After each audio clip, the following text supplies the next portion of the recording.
인사하겠습니다. 사랑하고 축복합니다. 이렇게 인사하겠습니다. 사랑하고 축복합니다. 또 한번 다시 한번 이렇게 인사해 봤으면 좋겠습니다. 잘 오셨습니다. 하겠습니다. 예. 오늘 설교 제목은 미랄 신앙인이 됩시다 라는 설교 제목으로 여러분과 함께 나누도록 하겠습니다.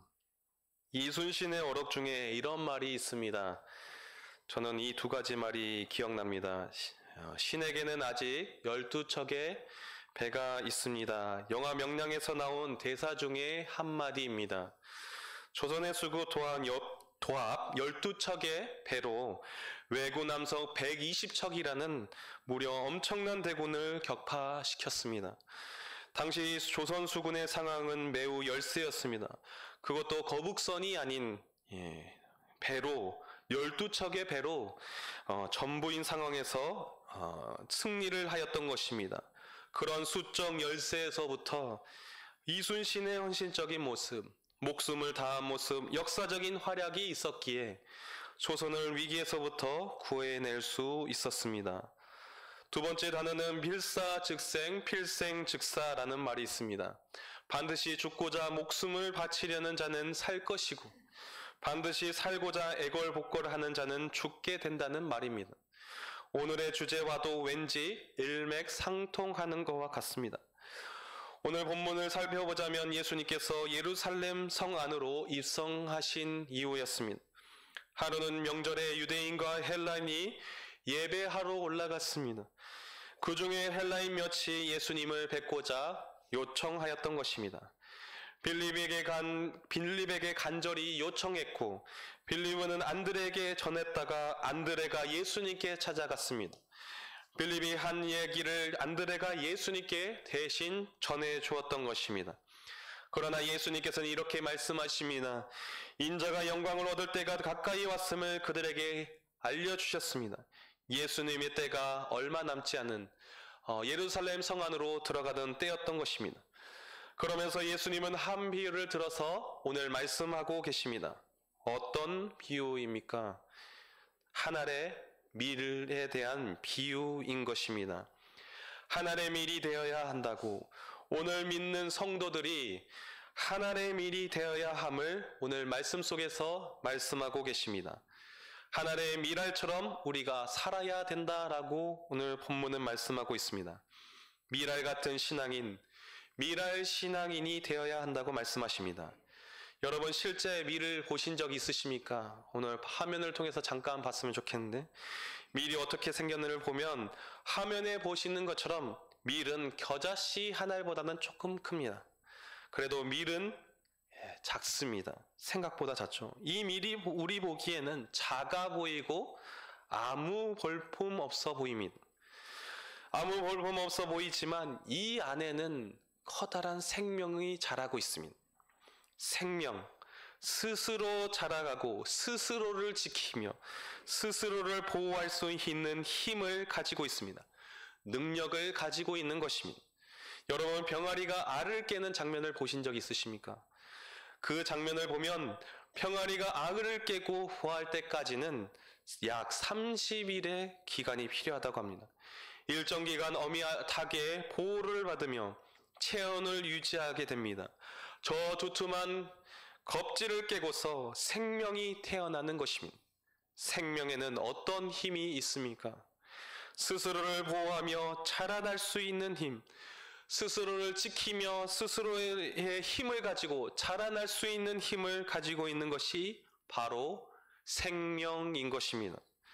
오늘 예수님께서는 우리의 신앙이 한 알의 밀알과 같은 한 알의 밀과 같은 신앙인이 되어야 된다고 말씀하고 계십니다. 한 알의 밀이 되어야 한다고 말씀합니다. 그렇다면 예수님이 말씀하신 대로라면 밀처럼 살고 밀알처럼 살려면 우리는 어떻게 해야 하나? 어떻게 살아야 하나? 오늘 본문은 말씀하고 있습니다. 이걸 가리켜서 저는 이렇게 불렀습니다. 밀알 신앙인이라고 불러보았습니다. 밀알 신앙인 어떻습니까? 어감이 괜찮습니까? 우리가 밀알이 되기 위해서는 우리는 어떻게 해야 합니까? 어떻게 살아야 할까요? 오늘 본문 말씀에 예수님께서 잘 말씀해 주고 계십니다. 첫 번째로는 우리가 미랄 신앙인이 되려면 땅에 떨어지는 은혜를 누려야 합니다. 오늘 본문 24절 말씀에 내가 진실로 진실로 너에게 이르노니 하늘의 밀이 땅에 떨어져 죽지 아니하면 하늘 그대로 있고 죽으면 그 많은 열매를 맺느니라. 아멘. 오늘 본문은 말씀하고 있습니다. 열매를 많이 맺기 위해서는 어떻게 해야 한다고 말씀합니까? 밀이 그대로 있어서는 안 되고 땅에 떨어져야 한다고 말씀합니다. 땅에 떨어지는 것만으로는 안 됩니다. 땅에 떨어져서 어떻게 합니까? 반드시 죽어야 한다라고 예수님께서 말씀하십니다. 반드시 죽어야 되는 것이죠. 죽는 척, 죽는 칭유만 해서도 안 됩니다. 죽는다는 것은 무엇을 의미합니까? 생명의 끊어짐, 죽음을 이야기하는 것입니다. 저는 이렇게 표현해 봤습니다. 단절이라고 표현해 봤습니다. 세상으로부터의 단절, 육체적인 것으로부터의 단절을 말씀합니다. 하나님께서 아브라함을 부르시죠. 여러분 아브라함의 이야기를 잘 아실 것입니다. 하나님께서 아브라함을 부르실 때 어떻게 부르셨습니까? 이렇게 하나님께서 말씀하시죠. 너는 너의 고향과 친척과 아버지의 집을 떠나 내가 내게 보여줄 땅으로 가라고 말씀하십니다. 여기서 중요한 포인트, 아브라함이 하나님께서 주신 포인트가 무엇입니까? 부르심, 떠남인 것입니다. 떠나라고 말씀하시는 것입니다. 단절인 것이죠. 연을 끊는 것입니다. 내 가족이나 내 친지, 내 고향으로부터 연을 끊고 살아가는 것을 의미했습니다. 이것이 바로 죽음이요 단절인 것입니다. 어디로부터의 단절입니까? 한마디로 말하면 내가 터를 잡고 살아왔으며 자라왔던 그 고향, 내 고향으로부터 단절을 말씀하시는 것입니다. 거기는 어디입니까? 옛 바벨론 본거지 갈대아 우르 지역입니다. 거기는 메소포타미아 남부 지역에 달신을 섬기던 우상 도시였습니다. 우상 문화로부터 하나님께서는 떠나라고 하나님께서는 아브라함에게 말씀하시는 것입니다. 그 문화로부터 단절을 말씀하시는 것입니다. 메소포타미아 지역은 또 어떤 지역입니까? 문명의 발상지요. 새로운 또 사람들이 모이는 곳, 문명의 또한 찬란했던 유산들이 오고 갔던 그 문명의 발산지였습니다. 문명으로부터 단절이요, 사회로부터 단절, 인간관계 단절, 가족과의 단절을 통해서 하나님께서는 아브라함에게 요구하신 사건인 것입니다. 아브라함은 그것은 어떻게 보면 억압적인 요구였던 것입니다. 납득할 수 없는 요구였던 것입니다. 그러나 아브라함은 하나님을 믿었습니다. 신뢰함으로 나아간 것입니다. 믿음으로 하나님을 바라보면서 나아갔던 것입니다. 창세기 15장 6절 말씀에 아브라함이 여호와를 믿으니 여호와께서 이를 그의 의로 여기셨다라고 말씀하고 계십니다. 그는 인생에 있어서 크나큰 결정을 한 것입니다. 매우 중요한 결정을 그는 결정한 것입니다. 그의 인생을 다 걸 만큼 아주 중요한 선택을 그는 선택한 것입니다. 그에게 있어서 하나님의 결정 앞에, 결정 한마디에 그는 모든 것을 포기하면서 나아간 것입니다.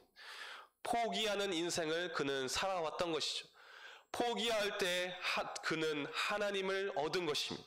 그의 모든 것을 걸고서 포기했을 때, 포기한 인생을 살아왔을 때 아브라함에게 하나님께서는 나타나셨던 것입니다. 아브라함에게 있어서는 권리 포기였던 것입니다. 자신에 대한 권리를 포기한 것입니다. 스스로에 대한 권리를 포기한 것입니다.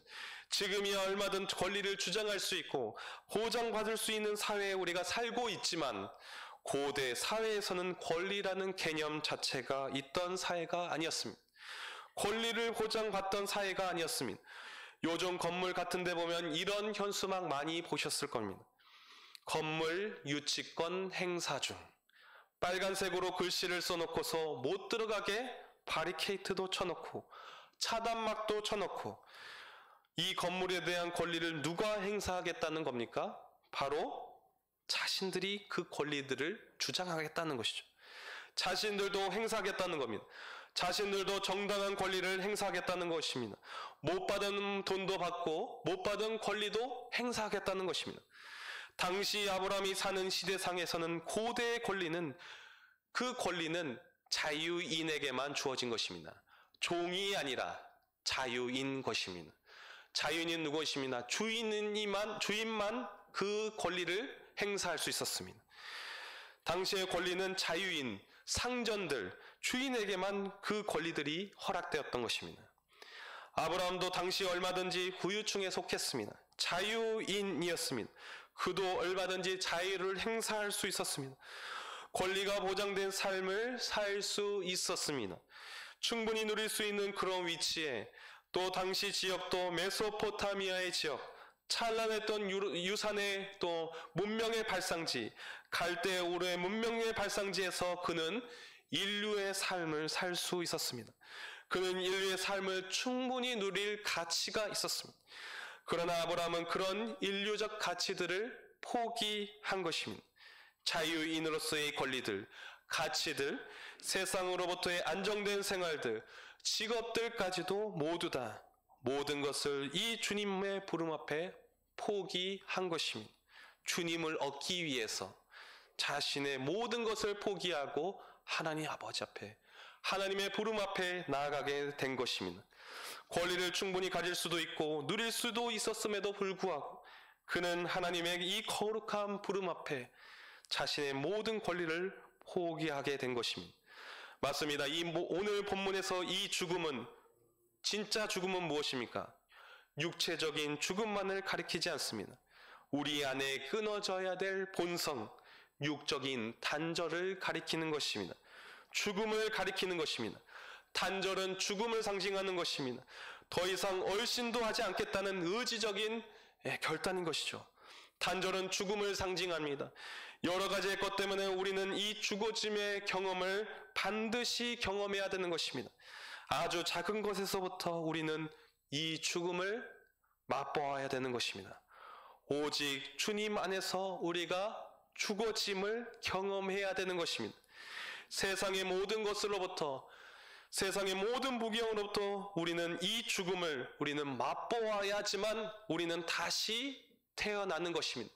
다시 생명을 우리가 누리게 되는 것입니다. 다시 태어남, 예수님께서는 거듭남의 생명을 우리에게 주신 것이죠. 거듭남의 생명이 우리 가운데 있어야 되는 것입니다. 거듭남의 생명을 우리가 반드시 누려야 되는 것입니다. 그렇기 때문에 우리는 단절돼야 되는 것이죠. 단절해야 되는 것입니다. 때로는 사람과의 관계에서 절연을 택해야 될 때도 있고, 세상 사람들, 세상의 문화와 가치관으로부터 버려짐의 경험을 우리는 경험해야 되는 것입니다. 버려짐의 아픔과 고통을 우리는 반드시 경험해야 되는 것입니다.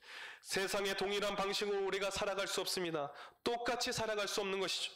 우리가 더 풍성한 삶을 누리기 위해서는 우리의 것들을 비워내야 되는 것입니다. 더 많은 삶을 우리가 누리기 위해서, 더 풍성한 열매를 맺기 위해서는 우리가 과감히 포기하는 인내를 감내해야 되는 것입니다. 더 많은 것을 우리가 얻기 위해서 인간적인 수단을 우리가 줄여야 되는 것입니다. 끊어냄, 단절, 죽음인 것이죠. 우리는 그 결정을 선택 앞에서, 기로 앞에서 결정해야 되는 것입니다.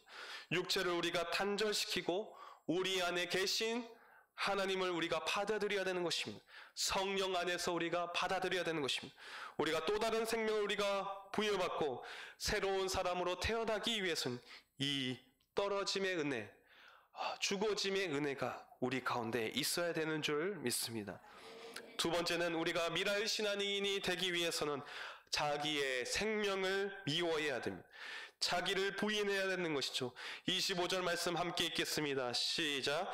자기의 생명을 사랑하는 자는 잃어버릴 것이요 이 세상에서 자기의 생명을 미워하는 자는 영생하도록 고전하리라. 아멘. 두 번째도 오늘 예수님께서 말씀하십니다. 자기의 생명을 위해 아끼는 자는 잃어버리게 될 것이요 자기의 생명을 미워하는 자에게는 영생과 구원의 일을 허락하시겠다는 주님의 말씀이 있습니다.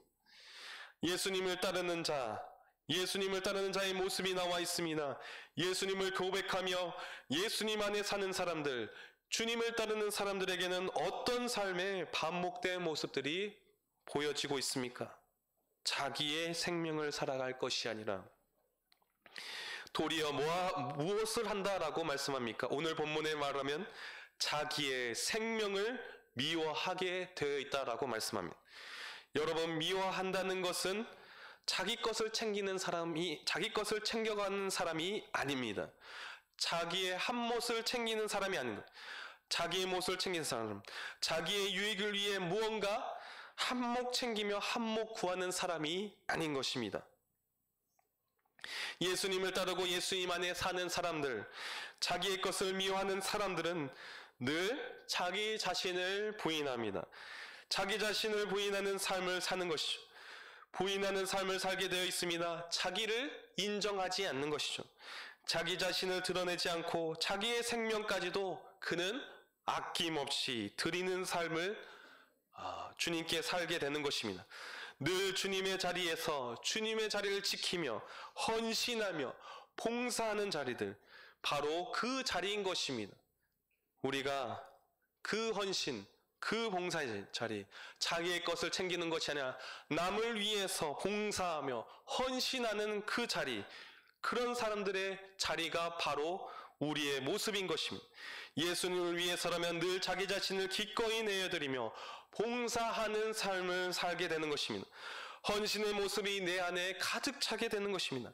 우리가 자기의 것들을 부인하며 비워내게 될 때 우리가 더욱더 주님을 얻게 되는 것입니다. 우리가 자꾸 비워내게 될 때, 비워내는 과정을 통해서 우리는 우리 자신뿐만 아니라 하나님을 얻는 하나님의 은혜를 얻게 되는 것입니다. 하나님으로 가득 차게 되는 경험을 우리가 경험하게 되는 것입니다. 우리가 가득 차 있는 것을 비우게 될 때 어떤 역사가 우리에게 일어납니까? 더 많은 걸 우리가 비워낼 때 풍성히 주님께서 역사하십니다. 비워지고 채워지고 없어지는 것이 아니라, 땅에 떨어지고 죽어지는 것이 아니라 우리에게 열매로 가득 채워주실 것입니다. 하나님께서는 채워주십니다. 풍성하고 아름다운 은혜의 결실들로, 아름다운 풍성한 열매들로 하나님께서는 채우실 것입니다. 그러기 위해서는 우리가 어떻게 해야 합니까? 우리 자신을 다시 한번 돌아봐야 되는 것입니다. 우리 자신이 어디에 있는지, 우리 자신이 어디에 속해 있는지 다시 한번 돌아봐야 되는 것입니다. 깨닫는 마음, 우리가 다시 돌아보는 마음으로 돌아가는 것입니다. 깨닫는 마음이 우리 마음 안에 있어야 됩니다. 다시금 우리가 우리 자신을 부인하는 자리, 죽어짐, 썩어짐, 약함의 자리로 우리가 돌아가야 하는 것입니다. 그럴 때 더 큰 주님의 은혜가 있는 것입니다. 우리가 약할 때 온전하여집니다. 바울을 하나님께서도 역사하시죠. 바울을 통해서 하나님께서 역사하십니다. 바울의 인생의 구비구비마다 하나님께서는 역사 가운데 바울을 통해서 사용하셨습니다. 바울의 어떤 부분 하나님께서 눈여겨보셨습니까? 바울의 강함과 유능함을 하나님께서 보셨습니까? 그는 당시 로마 출신이었습니다. 로마 시민이면 굉장한 우대를 받았습니다. 또한 학문에 있어서는 유능한 유대교의 가말리의 학파, 엘리트 코스를 받은 사람입니다. 그런 사람 바울이 무엇이 아까울 게, 무엇이 아쉬울 게 있어서 이런 자리, 예수님의 자리를 갖겠습니까? 그러나 하나님이 보시기엔 달랐죠. 하나님 앞에서는 그는 연약한 사람이었습니다. 그의 연약함을 하나님께서는 들어쓰셨습니다. 오늘 바울도 이렇게 자신을 고백합니다. 신앙적으로 이렇게 고백합니다. 나에게 이르시기를 내 은혜가 내게 족하도다. 이는 내 능력이 약한 데서 온전하여짐이라 하신지라. 그러므로 도리어 크게 기뻐함으로 나의 여러 약한 것들에 대하여 자랑하리니 이는 그리스도의 능력이 내게 머물게 하려 함이라. 아멘. 이렇게 전하고 있습니다. 약할 때 그는 강함이 되신다. 주님 안에서 나는 비워내고 주님이 강함이 되신다라고 전하는 것이죠. 자기 안에 육체적인 아픔, 육체적인 가시가 있었음에도 불구하고 3번 죽게 간구하였으나 하나님께서는 그 약함을 받아들이도록 하셨던 것입니다. 그는 사람들이 보기에 외적으로 강해 보이고 능력 있어 보일지 몰랐어도 하나님이 보시기엔 달랐습니다.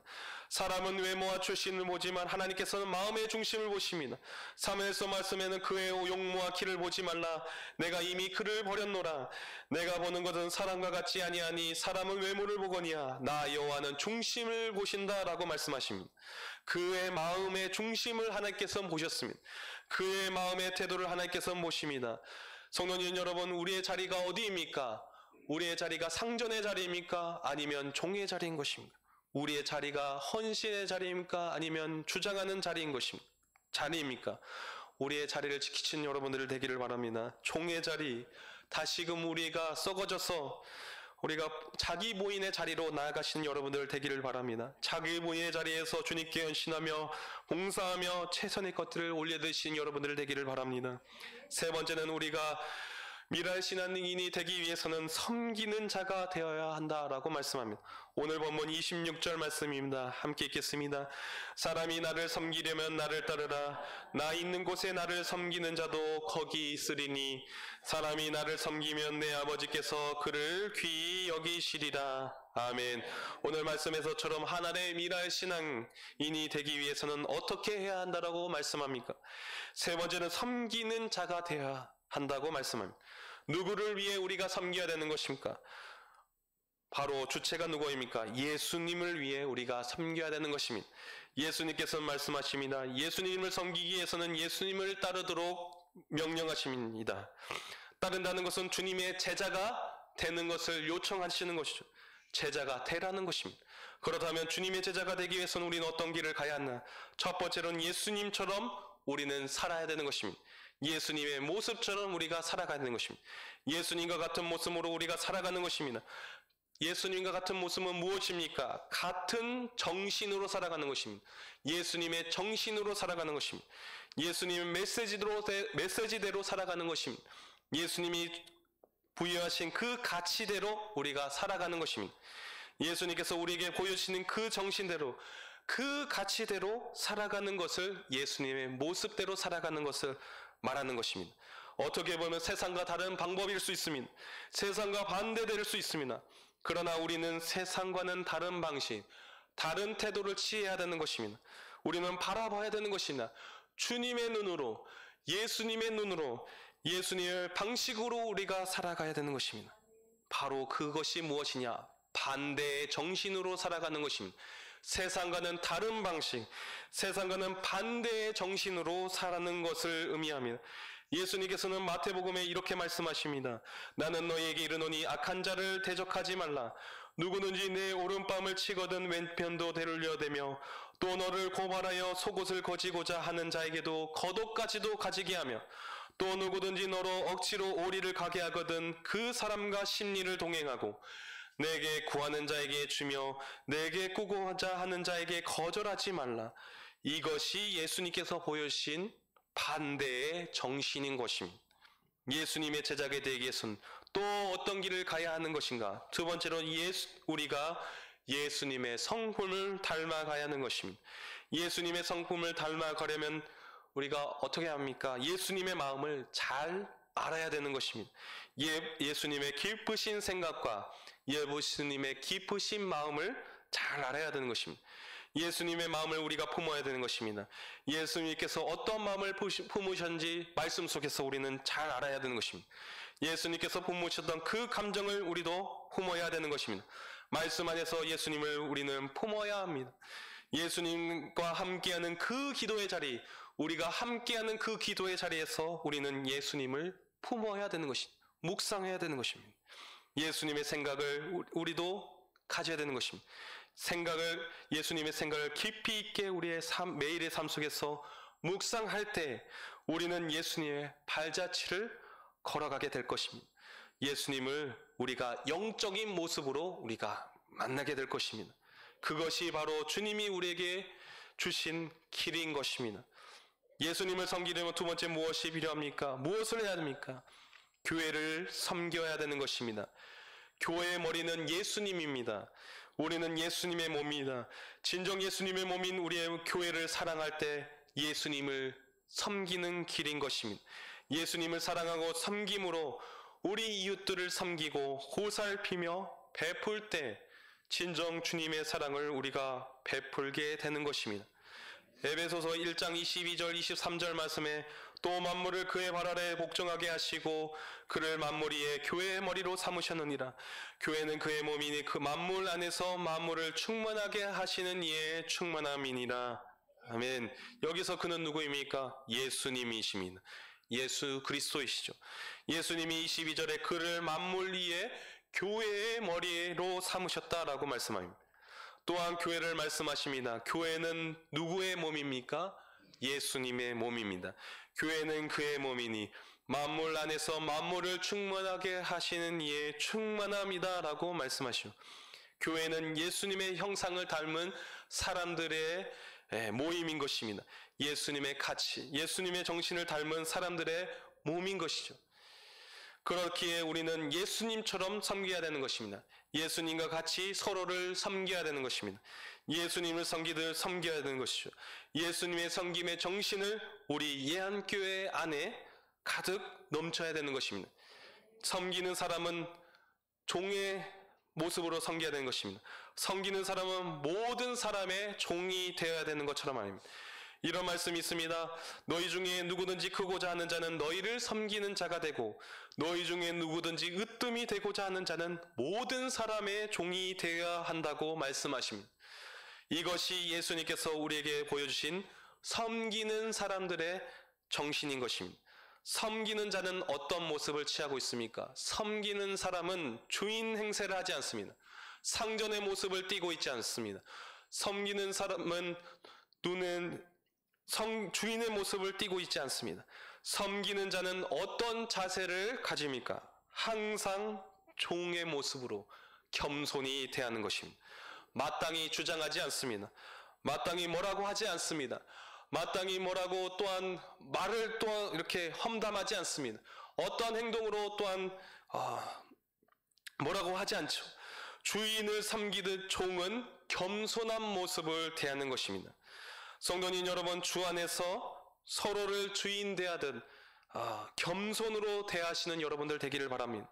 마땅히 대우받을 것처럼 섬기시고 거저 섬기신 여러분들 되기를 바랍니다. 주장하지 마시고 섬기시며 나아가신 여러분들 되기를 바랍니다. 이것이 주님이 우리에게 가르쳐 주신 예수님을 섬기는 사람의 자세인 것입니다. 말씀을 맺겠습니다. 오늘 우리가 미랄 같은 미랄 신앙인이 되어야 된다고 말씀드렸습니다. 미랄 신앙인이 되어보고자 말씀드렸습니다. 미랄 신앙인이 되기 위해서는 세 가지 무엇이 있다라고 말씀드렸습니까? 첫 번째로는 땅에 떨어짐, 죽어짐의 은혜를 우리가 누려야 된다라고 말씀드렸습니다. 두 번째는 자기 생명을 부인하는 자, 자기의 생명을 미워해야 한다고 말씀드렸습니다. 세 번째는 섬기는 자가 되어야 된다라고 말씀드렸습니다. 예수님을 위해 섬기고 다른 사람들을 위해서 섬기는 자가 되어야 된다고 말씀드렸습니다. 우리가 그 말씀 앞에서 사시는 여러분들 되기를 바랍니다. 말씀을 생각하시면서 떠올리시면서 함께 찬양했으면 좋겠습니다. 나 무엇과도 함께 찬양하도록 하겠습니다.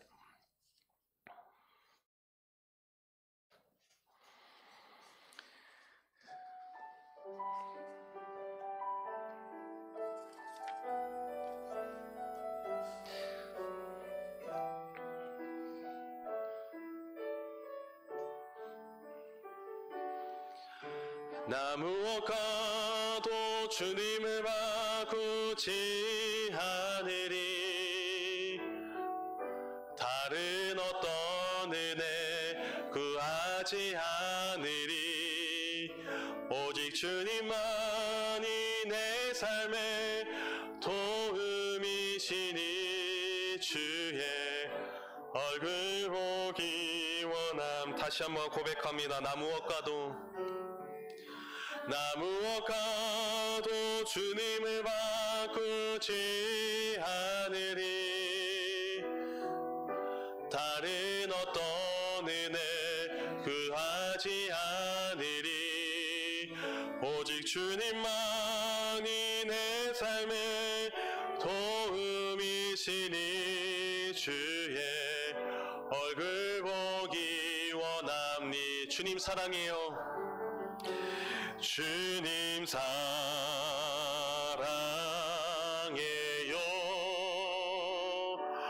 온 마음과 정성 다해 하나님의 신실한 친구 되기 원함. 다시 한번 고백하며 나무와가도 주님을 바꾸지 않으리. 다른 어떤 은혜 구하지 않으리. 오직 주님만이 내 삶의 도움이시니 주의 얼굴 보기 원합니다. 주님 사랑해요. 주님 사랑해요.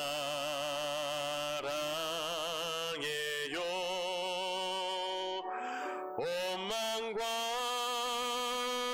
정성 다해 하나님의 신실한 친구 되기 원하. 주님 사랑해요. 주님 사랑해요.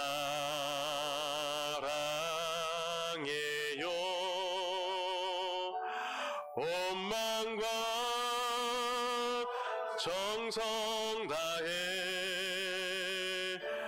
하나님의 진실한 친구 되기 원합니다. 하나님 아버지 감사합니다. 우리를 자녀 삼아주시고 하나님의 복된 길로 하나님 인도해 주심을 감사합니다.